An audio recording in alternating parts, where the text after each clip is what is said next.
గుండు భీమన్న కథలు. ఒక ఊళ్ళో భీమన్న అనే కుర్రవాడు ఉండేవాడు. వాడికి చిన్నతనంలోనే తల్లి తండ్రి పోవటం చేత వాడిని బామ్మ గారాబంగా పెంచి పెద్ద చేసింది.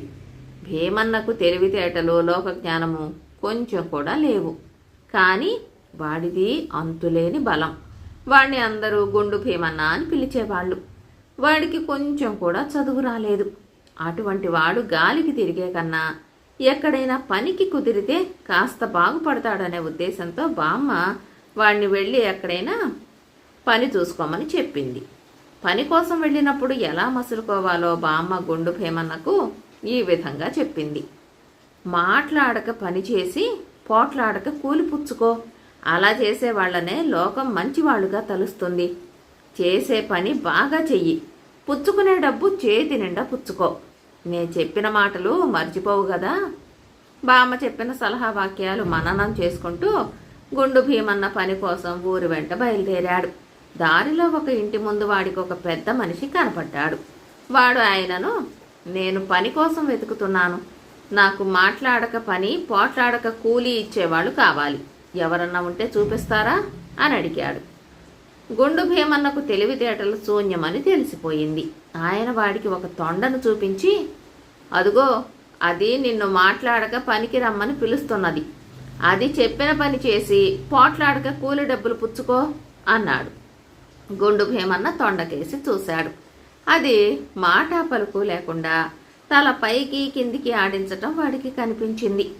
అది నిజంగా తనను పిలుస్తున్నదనుకుని వాడు దాన్ని సమీపించాడు. అది భయపడి సమీపంలో ఉండే కలుగులోకి దూరింది. ఇది దాని ఇల్లు కాబోలు. అదైతే లోపలికి సులువుగా వెళ్ళింది గాని ఈ ఇంటి వాకిలి మరీ చిన్నదిగా ఉందే, నేనెలా పట్టటం అనుకున్నాడు గుండు భీమన్న. వాడు ఆ కలుగు గుర్తుపెట్టుకుని వెళ్ళి ఒక గుణపం తెచ్చి కలుగును తవ్వి పెద్దది చేయసాగాడు. అలా చీకటి పడేదాకా తవ్వి తవ్వి పెద్ద గొయ్యి చేశాడు. ఆ గోతి అడుగున వాడికి ఒక భాండం దొరికింది. అందులోకి చెయ్యి పెట్టేసరికి బంగారు కాసులు తగిలాయి.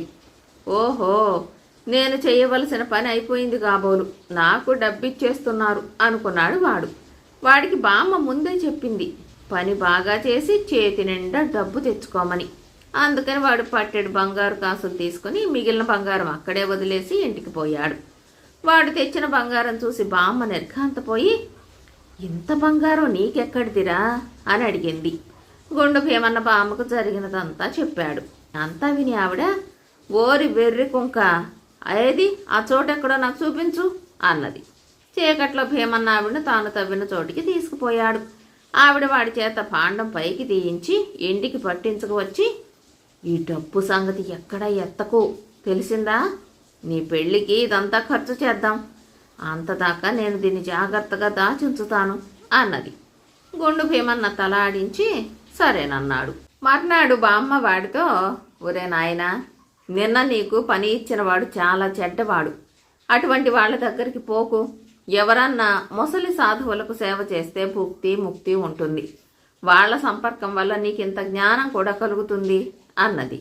భీమన్న ఇల్లు కదిలి ముసలి సాధువు ఎవరన్నా కనిపిస్తాడా అని వెతుక్కుంటూ బయలుదేరాడు. ఒకచోట వాడికి ఒక గుడ్డి బెచ్చగాడు, వాణ్ణి నడిపించే కుర్రాడు కనిపించారు. బెచ్చగాడి కుర్రాడు భీమన్నను పలకరించి వాడి ఉద్దేశం తెలుసుకుని, ఈ గుడ్డి మనిషి గొప్ప సాధువు. నేనెంతకాలమో ఈయనకు సేవ చేసి ఎన్నో విషయాలు తెలుసుకున్నాను. కావలిస్తే నా బదులు నువ్వే ఈయనకు సేవ చేయవచ్చు. నేనెక్కడికైనా పోయి మరో పని చూసుకుంటాను అన్నాడు. భీమన్న సంతోషించి సరేనన్నాడు. బెచ్చగాడి శిష్యుడు భీమన్నను బెచ్చగాడికి అప్పగించి, ఇక నుంచి వీడిని శిష్యుడిగా పెట్టుకో, నేను పోతున్నాను అని చెప్పి తన దారిన తాను వెళ్ళిపోయాడు. బెచ్చగాడు భీమన్నకు వాడి విధులన్నీ వివరంగా చెప్పాడు.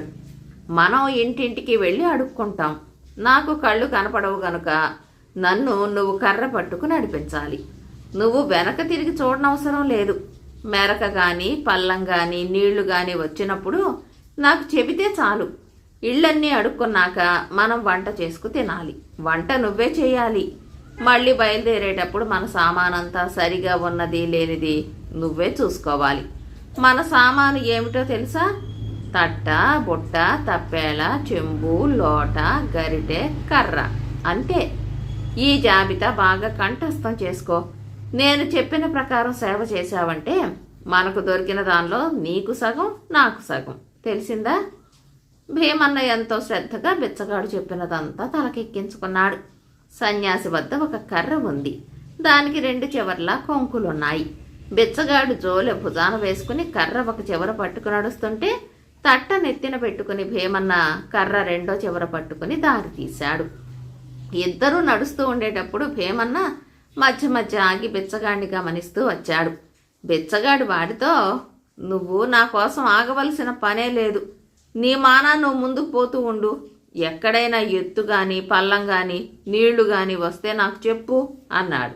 భీమన్న అట్లాగే ముందు చూస్తూ నడవసాగాడు. కొంత దూరం వెళ్లేసరికి ఒక ఏరు అడ్డం వచ్చింది. భీమన్న వెనక్కు తిరిగి చూడకుండానే నీళ్లు అన్నాడు. ఎవరన్నా దాటుతున్నారా అని బిచ్చగాడు ప్రశ్నించాడు. ఏటికి అడ్డంగా వస్తున్న ఆవులను చూసి, ఆవులు దాటుతున్నాయి స్వామి అన్నాడు భీమన్న. సరే మనము దాటుదాం అన్నాడు బిచ్చగాడు. భీమన్న ఏటిలోకి దిగి కొంత దూరం వెళ్ళి, రాయి స్వామి అంటూ నీటిలో పడిపోయాడు. ఆ పాటకు వాడు కొంకుల కర్రను గుంజటంలో బిచ్చగాడు కూడా పడిపోయాడు. వాడి జోలి మాత్రం కొంకికి చిక్కుకుంది. జోలిలోకి కొన్ని చేపలు, ఒక పాము చొరబడ్డాయి. బిచ్చగాడు ప్రవాహంలో పడి కొట్టుకుపోయాడు.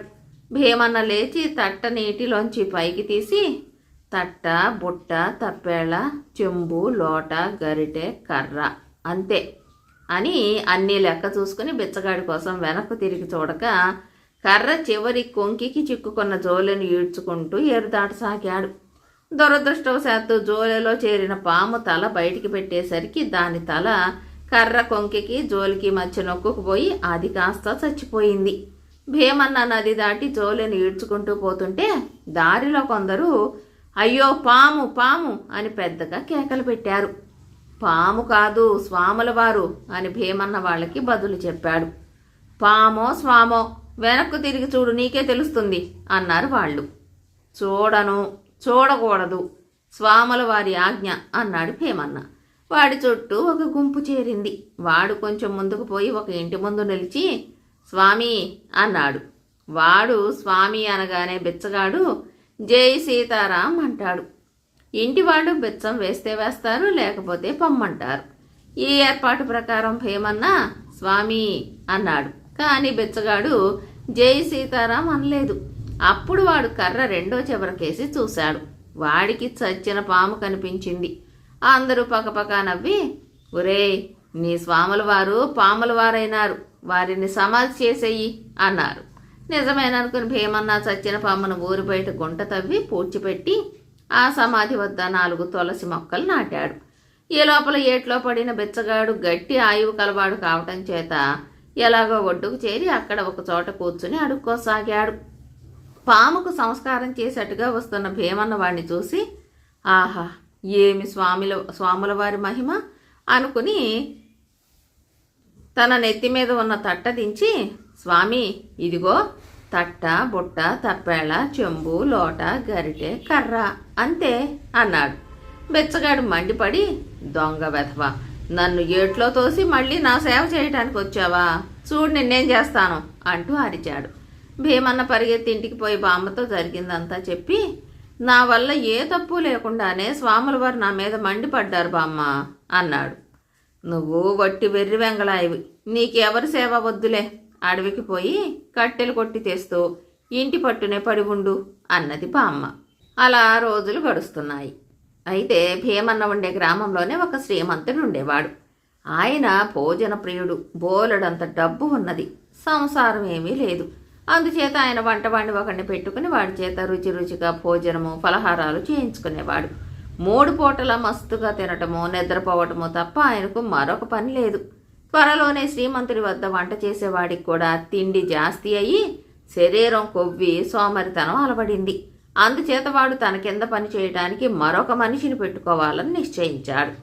ఒకనాడు వాడు బామ్మ ఇంటికి వచ్చి, ఏమమ్మా, నేను ఫలాని వారింట వంట చేస్తూ ఉంటాను, పై పనులు చేయడానికి కుర్రవాడు కావాలి, మీ ఇంట్లో ఎవరో ఉన్నాడని చెప్పారు, పనిలోకి వస్తాడా ఏమిటి అని అడిగాడు. బామ్మ భీమన్నను పిలిచి, శ్రీమంతులు ఇంట పై పనులు చేయటానికి పోతావుట్రా అని అడిగింది. భీమన్న సరేనన్నాడు. వంటవాడు వాణ్ణి తన వెంట తీసుకుపోయాడు. శ్రీమంతుడు మధ్యాహ్నం భోజనం చేయగానే పడుకొని నిద్రపోతాడు. 3 గంటలయ్యేసరికి ఆయనకు ఫలహారం సిద్ధమవుతుంది. వంటవాడు ఫలహారం తెచ్చి మంచం పక్కన పెడితే ఆయన నిద్రలేచి ఫలహారం చేసి మళ్ళీ నిద్రపోతాడు. ఒక్కొక్కసారి ఆయన మరికొంతసేపటికి లేచి నా ఫలహారము పాలు ఏవిరా అని కేక వేస్తాడు. ఎందుకంటే నిద్రమత్తున చేసిన ఫలహారం కావటం చేత ఆయనకది జ్ఞాపకం ఉండదు. అప్పుడే తీసుకున్నారు కదండి అంటాడు వంటవాడు. ఆయన తిన్న ఎంగిలి పళ్ళాలు పాల లోట చూపించినాక గాని శ్రీమంతుడికి నమ్మకం కలగదు.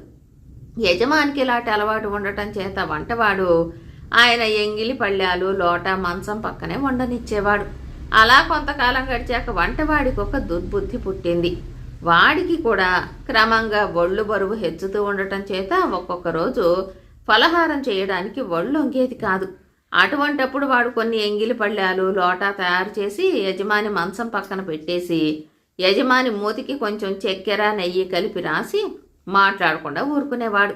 యజమాని లేచి ఫలహారము పాలు ఏవిరా అని అడిగితే అప్పుడే ఫలహారం చేశారు కదండి అని వంటవాడు జవాబు చెప్పేవాడు. యజమాని ఎంగిలి పళ్ళాలు చూసి పెదవులు నాక్కుని నిజమే కాబోలనుకుని మళ్ళీ నిద్రపోయేవాడు. భీమన్న నౌకరీలోకి వచ్చిన రోజున వంటవాడు ఫలహారం చేయటానికి బద్దకించాడు. వాడు కొన్ని ఎంగిలి పళ్ళాలు లోటా తయారు చేసి భీమన్నతో ఈ పళ్ళాలు లోటా యజమాని మంచం పక్కన పెట్టు, ఈ చక్కెర నెయ్యి తీసుకుపోయి యజమాని పెదవుల పైన రాయి, ఆయన గుర్రు పెట్టి నిద్రపోతున్నాడు, లేవడులే భయం లేదు అన్నాడు. సరేనండి అని భీమన్న పళ్ళాలు లోటా పట్టుకుపోయి యజమాని మంచం పక్కన పొట్టి బల్ల మీద ఉంచాడు. కానీ నెయ్యి చక్కెర ఎలా రాయాలో వాడికి తెలియలేదు. యజమాని పెదవుల పైన రాయమంటాడు వంటవాడు. పెదవుల పైన మీసాలున్నాయి, మీసాల పైన ముక్కున్నది. మీసాలకు రాయాలా ముక్కుకు రాయాలా? వంటింట్లోకి వెళ్ళి అడిగితే వంటవాడికి కోపం వస్తుందేమో. అందుకని భీమన్న యజమాన్ని తట్టి నిద్రలేపి అయ్యా దీన్ని మీ పెదవుల పైన రాయమన్నాడు వంటవాడు, మీసాలకు రాయమన్నారా ముక్కుకు రాయమన్నారా అని అడిగాడు. యజమాని నిద్రమత్తు నుంచి లేచి ఏమిట్రా రాచేది, నా ఫలహారం ఎక్కడ్రా అని అడిగాడు. ఫలహారం లేదయ్యా, అందుకే ఈ ఎంగిలి పళ్ళాలు లోటా తయారు చేసి మీ మంచం దగ్గర పెట్టాను. ఈ నెయ్యి చక్కెర మీ పెదవుల పైన రాయమన్నాడు వంట ఆయన. పెదవుల పైననేమో మీకు మీసాలున్నాయి, దానికి పైన ముక్కున్నది. దీన్ని మీసాలకు రాయాలో ముక్కుకు రాయాలో తెలియక తమన్నే అడుగుదామని లేపాను అన్నాడు భీమన్న. ఇదంతా ఏమిటి, నాకు కొంచెం కూడా అర్థం కావటం లేదు. ఫలహారం చెయ్యకపోవటం ఏమిటి, ఎంగిలి పళ్ళాలు తెచ్చి మంచం పక్కన పెట్టడం ఏమిటి అని యజమాని చిరాకు పడి అడిగాడు. అయ్యా తమరు నిద్రలేచి ఫలహారం తెమ్మంటే ఇవి చూపించి తమరు ఫలహారం చేశారని వంట ఆయన చెప్పమన్నాడండి అన్నాడు భీమన్న. వంటవాడు తనని ఈ విధంగా తరచూ మోసగిస్తున్నాడని యజమానికి స్పష్టంగా తెలిసిపోయింది. ఆయన వంటవాడిని భీమన్నను కూడా నానా తిట్లు తిట్టాడు. తర్వాత వంటవాడు భీమన్నను బాగా తన్ని పనిలో నుంచి వెళ్ళగొట్టాడు. అలా భీమన్నకి ఈ నౌకరీ కూడా లేకుండా పోయింది. అలా ఒకనాడు బామ్మ గ్రామాధికారి ఇంటికి వెళ్ళి ఆయనతో తన మనవడి విషయం మొరపెట్టుకుంది. మా వాడు బొత్తిగా ఎందుకు పనికి రాకుండా ఉన్నాడు, వాడికి ఒక్క పని చేత కాదు, ఏం చేయాలో తోచడం లేదు అన్నదావిడ. నీకెందుకు, వాడిని మా ఇంట కొద్ది రోజులుంచు, వాడికి అన్ని పనులు చక్కగా నేర్పుతాను అన్నాడు గ్రామాధికారి. సరే ఇంకేం భీమన్నా గ్రామాధికారి ఇంటికి వచ్చి పని చేయటం ప్రారంభించాడు. అదేం ప్రారంధమో, వాడు చెప్పిన పని చెప్పినట్టే చేసి కూడా చివాట్లు తినేవాడు. దీనికి కారణం వాడి అశ్రద్ధ కాదు, వాడికి సొంతంగా ఆలోచించేటందుకు బుర్ర లేదు. అలాగే వాడు గ్రామాధికారి ఏ ఊరు పోతే ఆ ఊరల్లా తాను కూడా పోతూ కొన్నాళ్ళు పనిచేశాడు. ఒకనాడు గ్రామాధికారి భీముణ్ణి పిలిచి ఏటి అవతల మొన్న మనం వెళ్ళి వచ్చామే, ఆ గ్రామానికి వెళ్ళి అక్కడ ఉండే మన కాపు సుబ్బయ్యకు ఈ ఉత్తరం ఇచ్చిరా అని చెప్పాడు. భీమన్న ఆ జాబు తీసుకుని ఆ గ్రామానికి ప్రయాణం చేసి ఆ రైతు సుబ్బయ్యకు దాన్ని ఇచ్చి ఇంటికి తిరుగు ప్రయాణం అయ్యాడు. ఆ సమయంలో రైతు భీమన్నకు ఒక పళ్ళ బుట్ట ఇచ్చి ఇందులో 50 అరటి పళ్ళున్నాయి, అవి త్వరలోనే పండుతాయి, పండినప్పుడు అవి ఎర్రగా అవుతాయి, ఎర్రగా అయిన తర్వాత వాటిని నిల్వ ఉంచటం మంచిది కాదు, వెంటనే తినాలి అని చెప్పాడు. భీమన్న పళ్ళపొట్ట తీసుకుని బయలుదేరాడు.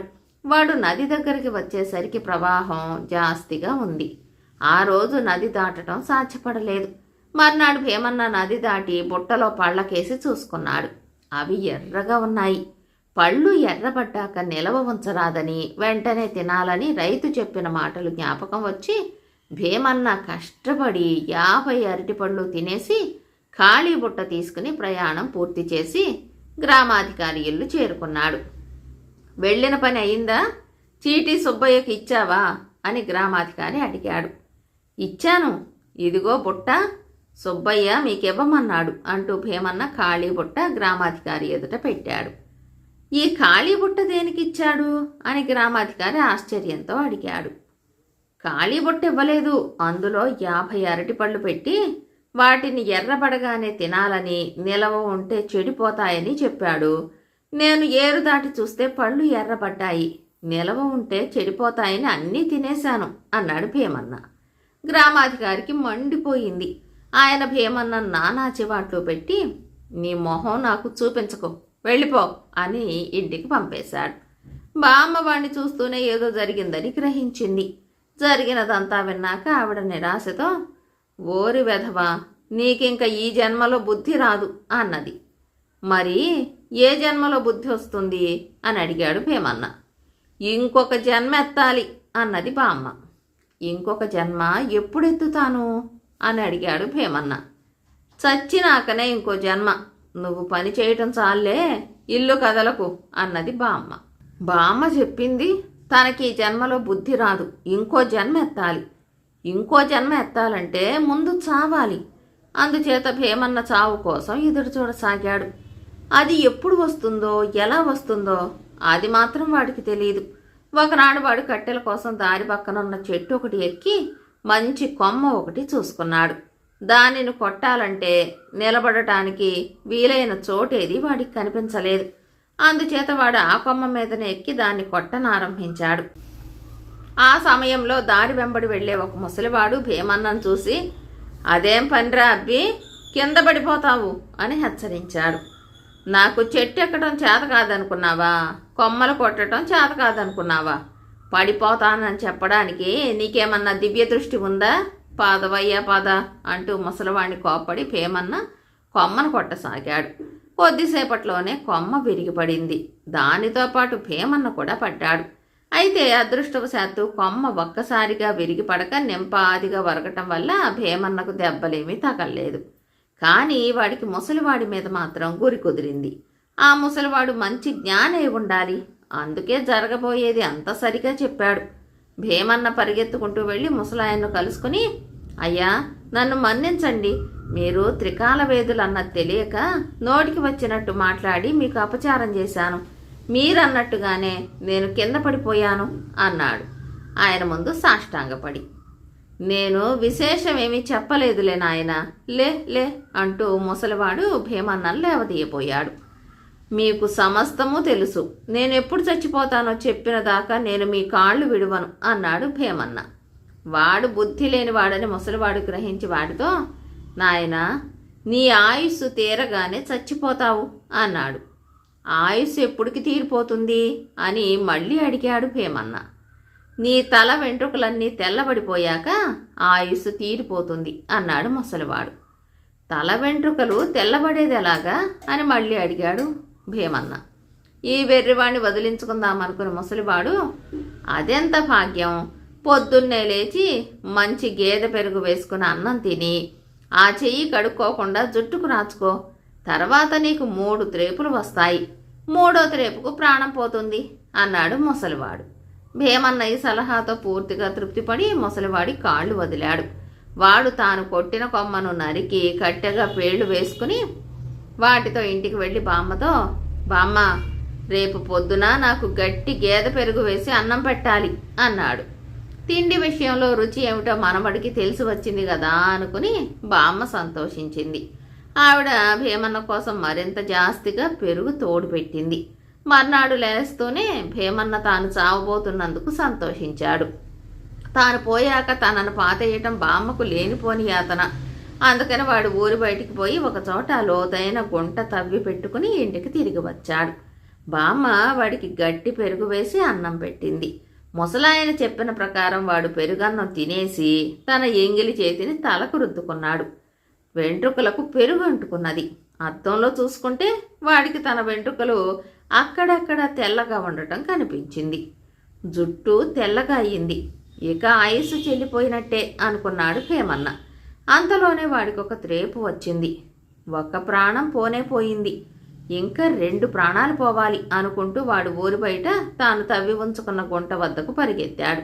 వాడికి దారిలో 2వ త్రేపు, గుంట వద్దకు చేరాక 3వ త్రేపు వచ్చాయి. ఇప్పుడు నేను పూర్తిగా చచ్చిపోయాను అనుకుంటూ భీమన్న గుంటలో దూకి గుంటను పూడ్చుకోసాగాడు. మట్టి మెడదాకా వచ్చేసరికి ఇక వాడి చేతులు పనిచేయలేదు. ఏం చెయ్యాలో తోచక వాడు తల మాత్రం కనపడుతూ గుంటలో వండిపోగా ఒక కుక్క అటుగా వెళుతూ వాడి తలకు రాచిన పెరుగు వాసన పట్టి తోక ఆడించుకుంటూ వాడి దగ్గరికి వచ్చి వాడి తలకు రాచిన పెరుగంతా శుభ్రంగా నాకేసి వెళ్ళిపోయింది. ఇంతలో ఆధారనే ఒక షావుకారు గుర్రం మీద వచ్చాడు. నేల మీద ఉత్త మనిషి తల చూసి ఆయన మొదట్లో అది బతికి ఉన్నవాడి తల అనుకోలేదు. కానీ సహాయం కోసం ఎదురు చూస్తున్న భీమన్న ఆయనను చూసి గుంట పూడ్చమని కళ్లతో అభినయం చేసి చెప్పాడు. షావుకారు గుర్రం దిగి వచ్చి, ఏం తప్పు చేశావు, నీకు ఈ శిక్ష విధించింది ఎవరు అని అడిగాడు. ఆయన ఎన్ని ప్రశ్నలు వేసినా భీమన్న నోటితో సమాధానం చెప్పక కళ్లతో సంజ్ఞలు చేశాడు. కానీ షావుకారు ప్రశ్నలు మానలేదు. చివరకు భీమన్న ప్రాణం విసిగి, నేను చచ్చిపోయానయ్యా బాబు, నన్ను మరింత చంపక ఆ మట్టి వేసి గొయ్యి పూడ్చెయ్యి అన్నాడు. చచ్చిపోతే ఎలా మాట్లాడుతున్నావు అని షావుకారు అడిగాడు వాడు పిచ్చివాడిని గ్రహించి. నేను చచ్చానని నీకు చెబితేనే గాని అర్థం కాకపోయే, ఏం చేయను అన్నాడు భీమన్న. చూడబ్బాయి, నేను నీకు కొత్త జన్మ ఇస్తాను. మనిషి చచ్చినా జీవుడు చావడు తెలుసా అన్నాడు షావుకారు. బామ్మ కూడా ఆ మాటే అన్నది. స్వాముల వారు ఆ మాటే చెప్పారు. ఆయన చచ్చి బతికాడు కూడా. నేను కూడా చచ్చి కూడా జీవంతోనే ఉంటిని. అయితే నేనింక బామ్మ దగ్గరికి వెళ్ళను, నన్ను అస్తమానము వెర్రి కుంక అంటోంది అన్నాడు భీమన్న. అలా అయితే నాతోరా అంటూ షావుకారు వాడిని గోతిలో నుంచి పైకి లాగాడు. షావుకారుకు పనివాడు కావాలి. ఆయన నూనె కొనుక్కు రావటానికి పోతున్నాడు. ఈ గుండిగ తీసుకుని గుర్రం వెనకనే నా వెంటరా, నూనె కొని నీకిస్తాను, దాన్ని మా ఇంటికి పట్టుకురా, నీకు పావలా కూలి ఇస్తాను, ఆ తర్వాత మా ఇంట్లో పనికి పెట్టుకుని జీతం ఇస్తాను, సమ్మతమేనా అని షావుకారు భీమన్నను అడిగాడు. భీమన్న సమ్మతమేనా అని చెప్పి ఆయన వెంట వెళ్ళాడు. అలా భీమన్నను పనిలోకి తీసుకున్న షావుకారు బస్తీలో గుండెగ నిండా నూనె కొని మళ్లీ గుర్రం ఎక్కి తన గ్రామానికి బయలుదేరాడు. భీమన్న నూనె గుండెగను నెత్తిన పెట్టుకుని గుర్రం వెనకగా నడవసాగాడు. చూస్తున్న కొద్దీ భీమన్నకు గుర్రం మీద మోజు పుట్టుకొచ్చి తనకు కూడా అటువంటి గుర్రం ఉంటే బాగుండునని అనిపించింది. అలా అనిపించి వాడు షావుకారును, దొరగారు ఆ గుర్రం ఖరీదు ఎంతండి అని అడిగాడు. 500 కొంటావా ఏమిటి అన్నాడు ఆయన. భీమన్న నడుస్తూ ఆలోచించాడు. ఇంటికి పోగానే షావుకారు పావలా ఇస్తాడు, అది పెట్టి ఒక ఆడ కోడిగుడ్డు ఒక మగ కోడిగుడ్డు కొనవచ్చు. ఆ గుడ్లలో నుంచి ఒక పెట్ట ఒక పుంజు వస్తాయి. అవి చాలా గుడ్లు పెడతాయి. వాటన్నిటి నుంచి కోళ్ళు వచ్చి ఇంకా అన్ని రెట్లు గుడ్లు పెడతాయి. అవి కూడా పెద్దవయ్యాక అన్నిటినీ అమ్మితే 100 రూపాయలు వస్తాయి. ఆ 100 రూపాయలు పెట్టి గొర్రెలను కొని కొద్ది కాలం మేపితే పెద్ద గొర్రెల మంద తయారవుతుంది. ఆ మందను అమ్మితే సులువుగా 500 రూపాయలు చేతికొస్తాయి. ఆ డబ్బు పెట్టి తాను కూడా ఒక మంచి గుర్రాన్ని ఎక్కి దౌడో దౌడు దౌడో దౌడు. భీమన్న నూనె గుండెగను పట్టుకున్న 2 చేతులు తీసి కళ్ళెపు తాళ్లు పట్టుకున్నట్లు నటిస్తూ ఎగురుతూ పరిగెత్తాడు. మరుక్షణమే నూనె గుండెగ కింద పడి నూనెంతా నేలపాలైపోయింది. షావుకారు ఆ చప్పుడు విని వెనక్కు తిరిగి చూసి తన గుర్రాన్ని ఆపి దిగివచ్చి కోపంతో, ఏమిట్రా ఇది అని అడిగాడు. తప్పు నాది కాదండి, నా గుర్రంది, అది మీ గుర్రం కన్నా ముందు పరిగెత్తాలని చూసింది అన్నాడు భీమన్న. ఆ మాట షావుకారుకు అర్థం కాలేదు. భీమన్న తాను చేసిన ఆలోచన అంతా ఆయనతో చెప్పి, నా పావలా సంగతి మరిచేరు అన్నాడు. వేధవా, నాకు ఎంత నష్టం కలిగించింది చాలక పావలా కూడా అడుగుతున్నావా? ఈ నష్టం తీరేదాకా నీ చేత చాకరీ చేయించుకున్న మీదట నీ పావలా సంగతి చెబుతాను. ముందు ఇంటికి పద అంటూ షావుకారు ఖాళీ గుండిగా భీమన్న నెత్తి మీద పెట్టి ఇంటికి తీసుకుపోయాడు. షావుకారింటి వద్ద ఒక తెల్ల కుక్క ఉంది. దానికి ఒంటి మీద పుండు పడింది. రోజు షావుకారు స్వయంగా పుండుకు మందు రాచేవాడు. ఇప్పుడు నౌకరు ఏర్పడ్డాడు గనక ఆయన గుండు భీమన్నతో, కుక్క పుండుకు మందు రాచి దానిపైన ఈగలు వాలకుండా చూడు అన్నాడు. భీమన్న కుక్కకు మందు రాచి దాని పక్కనే కూర్చున్నాడు. ఈగలు వచ్చి పుండు మీద వాలబోయాయి. వాడు చెయ్యి ఊపి, పొండి పొండి, దొరగారు వాలవద్దని చెప్పారు, వినలేదా అని ఈగలను కోప్పడ్డాడు. ఈగలు అవతలకు వెళ్ళినట్టే వెళ్ళి మళ్ళీ వచ్చాయి. చెబుతుంటే మీకు కాదు, బుద్ధి ఉండక్కర్లా అని భీమన్న వాటిని కోప్పడ్డాడు. అయితే ఈగలు వినిపించుకోలేదు. దెబ్బకు గాని దయ్యం వదలదు అంటూ భీమన్న అవతలికి వెళ్ళి పెద్ద రోకలి తెచ్చి కుక్క మీద వాలిన ఈగలను చావకొట్టబోయాడు. అది చూసి కుక్క హడిలిపోయి బయటికి పరిగెత్తింది. భీమన్న దాన్ని వెంబడించాడు. వాణ్ణి చూసి కుక్క మరింత వేగంగా పరిగెత్తింది. ఇద్దరూ ఊరి వెంట పడ్డారు. పారిపోతున్న షావుకారు గారి కుక్కను చూసి ఊర కుక్కలు కలిసి అవి కూడా దాని వెంట పడ్డాయి. భీమన్న కుక్కల మంద వెనక పరిగెత్తాడు. ఈ గొడవలో అసలు కుక్క ఎటో తప్పించుకుపోయింది. భీమన్న మరొక తెల్ల కుక్కను పట్టుకుని, తప్పించుకుపోదామనుకున్నావా, ఇంటికి పద అన్నాడు. అది వాణ్ణి కరవబోయింది. వాడు దాని మూతి గట్టిగా నొక్కిపట్టి రెండో చేత్తో దాన్ని ఎత్తుకుని షావుకారు గారింటికి వచ్చి కుక్కను నేల మీద పెట్టాడు. ఊపిరి సలపక అది దారిలోనే చచ్చిపోయింది. షావుకారు ఆ కుక్కను చూసి, ఇదెవరిదిరా, దీన్నెందుకు తెచ్చావు అని కోప్పడ్డాడు. ఇది మనదేనండి, తెల్ల కుక్క, కనిపించటంలా అన్నాడు భీమన్న. వెధవా, ఇది మన కుక్క అయితే పుండేది అని షావుకారు అడిగాడు. మందు రాశాంగా, పోయింది పుండు అన్నాడు భీమన్న. షావుకారుకు వాడి మాటలు వింటుంటే మండుకొచ్చింది. మనదైతే మాత్రం చచ్చిన దాన్ని ఇంటికి ఎందుకు తెచ్చావు అన్నాడు ఆయన. నేను పట్టుకున్నప్పుడు అది బతికే ఉంది, నన్ను కరవబోయింది, అందుకని మూతి గట్టిగా నొక్కి పట్టుకున్నాను అన్నాడు వాడు. ఓరి నీ బుద్ధి బుగ్గి కాను, ఎవరిదో ఊళ్ళో వాళ్ళ కుక్కను కాస్త చంపేశావు. వాళ్ళకి సంగతి తెలిస్తే నా మర్యాద, నీ ప్రాణాలు దక్కవు. దీన్ని ఒక చాపలో చుట్టి చంకన పెట్టుకో. నేను గడ్డపార తీసుకుని ముందుగా ఊరి బయటికి వెళ్ళి గుంట తవ్వుతాను. అందులో ఈ కుక్కను పాతిపెట్టి గుట్టు చప్పుడు కాకుండా తిరిగి వద్దాం అన్నాడు షావుకారు. ఆయన గడ్డపార తీసుకుని వెళ్ళిపోయాక భీమన్న చచ్చిన తెల్ల కుక్కను ఒక చాపలో చుట్టి చంకన పెట్టుకుని వెనకగా బయలుదేరాడు. వాడు దారి వెతుక్కుంటూ షావుకారున్న చోటికి వెళ్ళేసరికి ఆయన గుంట తవ్వి సిద్ధంగా ఉన్నాడు. ఎంతసేపు చేశావేమిటి, కుక్కను వేగిరం బయటికి తీయి అన్నాడు ఆయన భీమన్నతో. కానీ తీరా చాప చుట్ట విప్పి చూస్తే అందులో ఏమీ లేదు. కుక్క దారిలో ఎక్కడో పడిపోయింది. వచ్చిన దారినే వెళ్ళి ఆ కుక్కను ఎక్కడ పారేశావో చూసి త్వరగా పట్టుకురా అని షావుకారు భీమన్నను మళ్లీ తరిమాడు. వాడు తాను వచ్చిన దారి జ్ఞాపకం లేక మరొక దారిన యజమాని ఇంటి దాకా వెళ్ళాడు. దారిలో ఎక్కడా చనిపోయిన కుక్క కనిపించలేదు. కానీ ఇంటికి వచ్చేసరికి అసలు కుక్క ఇల్లు చేరి ఒక మూలన పడుకుని ఉండటం కనిపించింది. దొంగ పీనుగా, దొరికావా అని భీమన్న ఆ కుక్కను తీసుకుని షావుకారు వేచి ఉన్న చోటికి తెచ్చి, దొరక్క ఎక్కడికి పోతుంది, ఇదిగో తెచ్చాను, పూడ్చండి అన్నాడు. ఓరి దౌర్భాగ్యుడా, ఇది మన కుక్కరా, బతికే ఉంది, దీన్నెందుకు పూడ్చటం, ఆ చచ్చిన కుక్కేది అన్నాడు షావుకారు నిస్పృహతో. మీరు కాదన్నారు గాని ఆ చచ్చిన కుక్క ఇదేనండి, ఆ సన్యాసిలాగే ఇది కూడా చచ్చి మళ్ళీ బతికింది అన్నాడు భీమన్న. ఛీ, తప్పుడు వెధవ, వెళ్ళి ఆ చచ్చిన కుక్కను పట్టుకురా అని యజమాని గద్దించాడు. విధి లేక గుండు భీమన్న మళ్ళీ బయలుదేరాడు. ఈసారి వాడు వచ్చిన దాన్నే వెళ్ళాడు. కుక్క పడిపోయిన చోట గుంపు చేరింది. ఆ గుంపులో దాని యజమాని కూడా ఉన్నాడు. కుక్క ఎలా చచ్చిపోయి ఉంటుందా అని అందరూ ఆశ్చర్యపడుతున్నారు. ఇంతలో భీమన్న అక్కడికి వచ్చి చచ్చి ఉన్న కుక్కను చూసి, నువ్వెక్కడున్నావా, రా పూజ చేస్తాం అంటూ ఆ కుక్కను ఎత్తుకున్నాడు. అందరూ వాడిని నిలవేసి, ఏమిటిది, ఎవరు నువ్వు, ఆ కుక్కతో నీకేం పని, నువ్వే దాన్ని చంపావా అని అడిగారు. మీరుండండి అయ్యా, గుంట దగ్గర యజమాని కాచుకున్నాడు, ఎవరికీ తెలియకుండా దీని ముందు పాతేయాలి అంటూ భీమన్న దాన్ని ఎత్తుకున్నాడు. క్షణంలో నిజం తెలిసిపోయింది. అందరూ కలిసి భీమన్న వెంట షావుకారున్న చోటికి వెళ్ళి, ఏమండి పెద్దవాళ్ళు, మీకు కూడా ఇదేం పోగాలో అని అడిగారు. పెద్ద మనిషికి అవమానం అయ్యింది. ఆయన నెత్తి బాదుకుంటూ చచ్చిపోయిన కుక్క యజమానితో, బాబు, దారే పోయే శనిని ఇంటికి తెచ్చుకున్నాను. వాడి బుద్ధి తక్కువ ఇంత చేసింది. కుక్క చనిపోయినందుకు డబ్బిచ్చుకుంటాను. ఇంతటితో నన్ను వదిలిపెట్టండి అన్నాడు.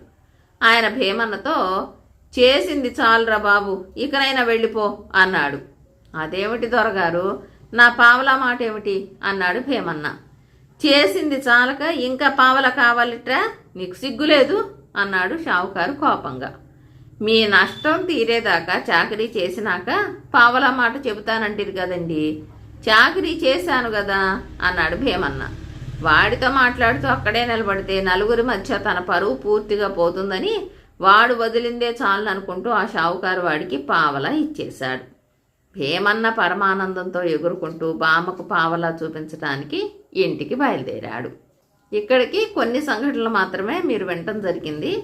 మరిన్ని సంఘటనలు మరొక వీడియోలో విందురు.